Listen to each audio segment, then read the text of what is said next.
புதுக்கோட்டையில் வீடு அபகரிக்கப்படுவதாக கூறி வயதான தம்பதி சாலையில் படுத்து போராட்டத்தில் ஈடுபட்டதால் பரபரப்பு ஏற்பட்டது. புதுக்கோட்டை மீனாட்சி நகர் பகுதியைச் சேர்ந்த தம்பதி தங்கராசு மற்றும் விசாலாட்சி முன்னாள் அரசு ஊழியர்களான இவர்களுக்கு 1 கோடி ரூபாய் மதிப்பிலான சொந்த வீடு ஒன்று உள்ளது. இந்நிலையில் வீட்டை தங்களது வளர்ப்பு மகனான கலையரசனின் மனைவி உள்ளிட்டோர் அபகரிக்க முயற்சிப்பதாக அத்தம்பதி புகார் தெரிவித்துள்ளனர். மனமுடைந்த வயதான கணவரும் மனைவியும் புதுக்கோட்டை மாவட்ட காவல் கண்காணிப்பாளர் அலுவலகம் முன்பு உறவினருடன் சாலையில் படுத்து போராட்டத்தில் ஈடுபட்டதால் அப்பகுதியில் போக்குவரத்து பாதிப்பு ஏற்பட்டது.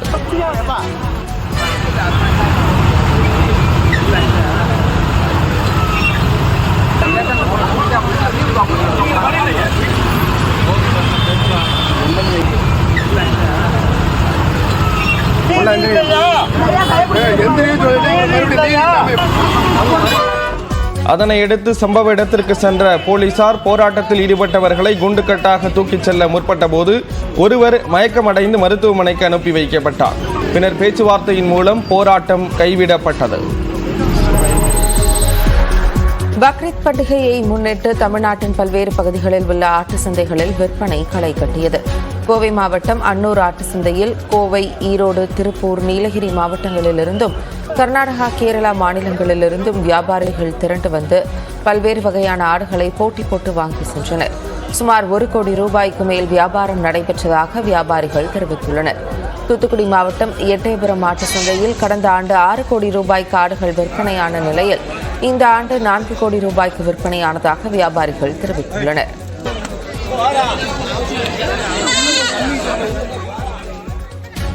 சனிக்கிழமை வெள்ளாடு தான் அதிகமாக விற்கும். அந்த வெள்ளாடுவே இன்னைக்கு குறைச்சலாக தான் விற்றுக்கிட்டு இருக்கு. பொதுவாக இன்னைக்கு பக்ரீத் இருக்கனால விலை அதிகமாக இருக்குன்னு சொல்லி மற்ற கோயில் திருவிழாக்கு மற்ற இது வர்றது கூட இன்னைக்கு கம்மியாக தான் பிடிக்கவும் செய்யும். கள்ளக்குறிச்சி மாவட்டம் தியாகதுருகம் வாரசந்தையில் 6 கோடி ரூபாய்க்கு கால்நடைகள் விற்பனை செய்யப்பட்டன. வாரசந்தைக்கு வந்த வாகனங்களால் கள்ளக்குறிச்சி உளுந்தூர்பேட்டை சாலையில் போக்குவரத்து பாதிக்கப்பட்டது.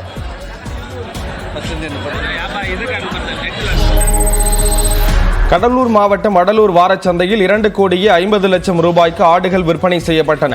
ஒரு ஆடு குறைந்தபட்சமாக 6,000 முதல் அதிகபட்சமாக 45,000 ரூபாய் வரையில் விற்பனை செய்யப்பட்டது. நாமக்கல் மாவட்டம் திருச்செங்கோடு அருகே உள்ள மோர்பாளையம் ஆட்டு சந்தையில் 4 கோடி ரூபாய்க்கு ஆடுகள் விற்பனை நடந்தது. ஆடுகளை வாங்கவே மக்கள் ஆர்வம் காட்டியதால் மாடுகள் மற்றும் கோழிகளின் விற்பனை மந்தமாக இருந்தது. சேலம் மாவட்டம் எடப்பாடி அருகே கொங்கனாபுரம் வார சந்தையில் பக்ரீத் பண்டிகையை ஒட்டி 6 கோடி ரூபாய்க்கு ஆடு விற்பனை நடந்தது. 30,000 ஆடுகள் விற்பனைக்கு கொண்டுவரப்பட்ட நிலையில் 22,000 ஆடுகள் விற்பனை செய்யப்பட்டன.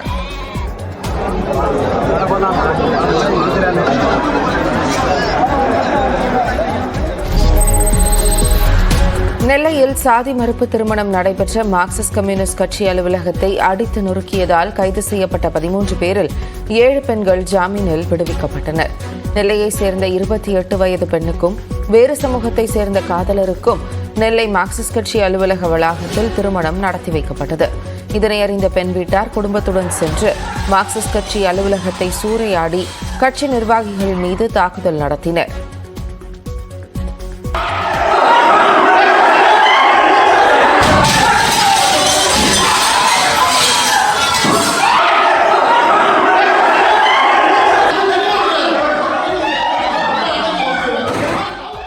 இதனைத் தொடர்ந்து பெண்ணின் தாய் சரஸ்வதி, தந்தை முருகவேல், வெள்ளாளர் முன்னேற்றக் கழக அமைப்பு செயலாளர் பந்தல் ராஜா உட்பட 13 பேர் கைது செய்யப்பட்டனர். இதில் காவல் நிலைய ஜாமீனில் 2 பெண்களும், நீதிமன்ற உத்தரவின் பேரில் 5 பெண்களும் விடுவிக்கப்பட்டனர். எஞ்சிய 6 ஆண்களும் சிறையில் அடைக்கப்பட்டனர். இதனிடையே நெல்லையில் மார்க்சிஸ்ட் கட்சியின் அலுவலகத்திற்கு மாவட்ட நிர்வாகம் உடனடியாக பாதுகாப்பு வழங்க வேண்டும் என அக்கட்சியின் மாநில செயற்குழு உறுப்பினர் கனகராஜ் வலியுறுத்தியுள்ளார். திருமணம் செய்திருக்கக்கூடிய அந்த 2 பேருக்கும் உரிய பாதுகாப்பு கொடுக்கணும். காவல்துறையில் இருக்கிறவங்களே அவங்க குடும்பத்தினரோடு பேசிக்கொண்டு இருந்திருக்கிறார்கள். இன்னொன்று, இந்த சமூக விரோதிகளோடும் அவர்களுக்கு தொடர்பு இருந்திருக்கிறது. கொடைக்கானலில் சிறிய ரக சரக்கு வாகனம் ஒன்று கார்கள் மற்றும் இருசக்கர வாகனம் மீது மோதிய சிசிடிவி காட்சி வெளியாகியுள்ளது. சென்னையிலிருந்து சென்ற சரக்கு வாகனம் ஒன்று கொடைக்கானல் 7 ரோடு பகுதிக்கு சென்று கொண்டிருந்தது. அப்போது சரக்கு வாகனத்தில் பிரேக் பிடிக்கவில்லை என கூறப்படுகிறது. இதனால் எதிரே இருந்த கார்கள் மற்றும் இருசக்கர வாகனம் மீது மோதி விபத்துக்குள்ளானது. இதில் இருசக்கர வாகனத்தில் சென்றவருக்கு லேசான காயம் ஏற்பட்டது.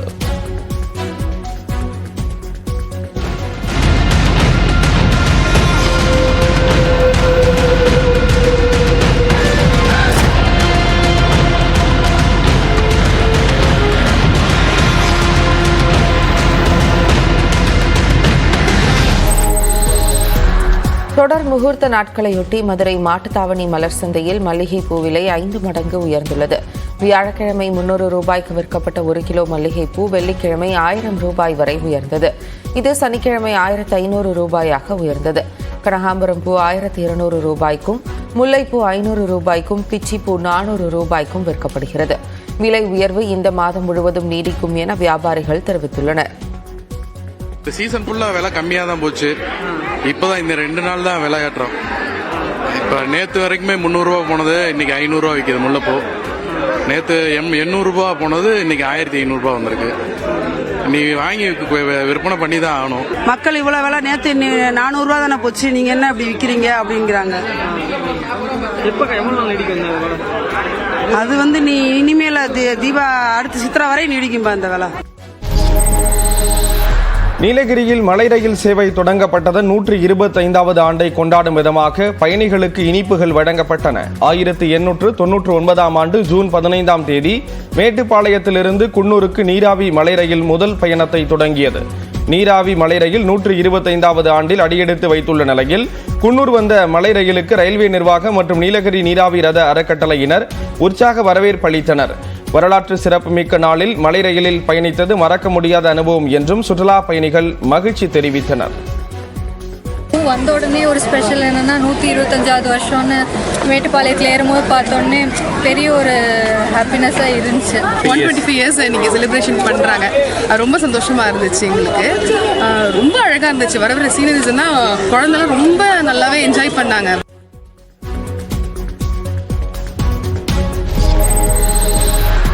திருப்பூர் மாவட்டம் காங்கேயம் அருகே சுடுகாட்டை மீட்டுத் தரக்கோரி பொதுமக்கள் ஆட்சியரிடம் மனு அளித்தனர். உத்தமபாளையம் கிராமத்திற்கு உட்பட்ட மீனாட்சிபுரம் பகுதியில் உள்ள அரசுக்கு சொந்தமான இடத்தை அப்பகுதியை சேர்ந்தவர்கள் சுடுகாடாக பயன்படுத்தி வந்தனர். இந்த சுடுகாட்டுக்கு செல்லும் வழியில் பாபு என்பவருக்கு சொந்தமான இடம் உள்ளதாக கூறப்படுகிறது.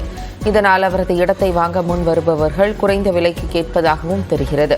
இந்த நிலையில் கடந்த 6ஆம் தேதி சுடுகாட்டையும் சேர்த்து கம்பி வேலியிட்டு பாபு இடத்தை ஆக்கிரமித்ததாக மீனாட்சிபுரம் மக்கள் குற்றம் சாட்டுகின்றனர்.